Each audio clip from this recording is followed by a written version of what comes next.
Oh boy, it's time for trains! Hey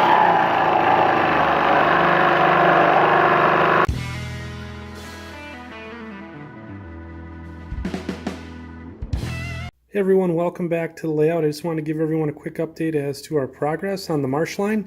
We've started building the helix, as you can see here, and we've also got the benchwork set for the first deck. So we've started to add the sub roadbed, and we've been laying out what we have going on here. So this is the Marshline crossing where the Chicago Northwestern crosses the Sioux and then goes up the helix to El Dorado and the rest of the Marshline. We've also captured the interchange at Marshline with the Sioux and the C&NW. Instead of having it straight out, we've gone ahead and bent it around the corner. And then we'll have the Scott Street crossing down here, and maybe with any luck we'll have the bridges as the track goes around the radon mitigation system and ducks out of sight. This will be hidden trackage back here and the start of our staging yard, which will also come out over by my workbench, as you can see back there, and it will come out over here and will also be shop's yard, and it'll wrap around the helix.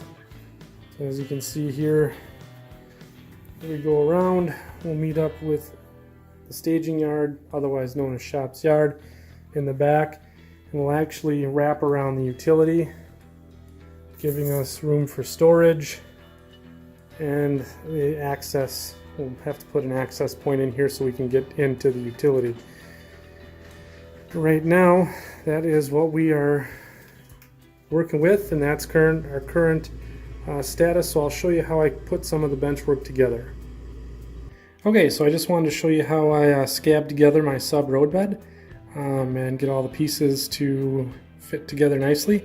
I use a plate joiner or a biscuit joiner, number 10 biscuits and wood glue, and the process is pretty self-explanatory. As you can see, we got a pretty nice joint here.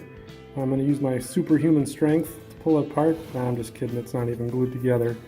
But what I want to show you is kind of the groove that the biscuit joiner puts in there, and then the biscuit itself, and then you just take wood glue and there you go. Bob's your uncle.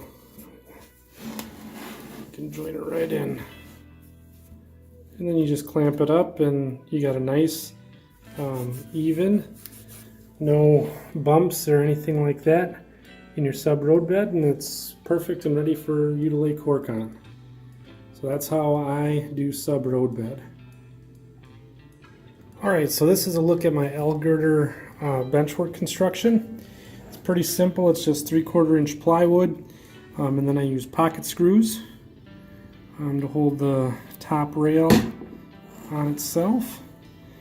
And let me see if I can't get a end view of it.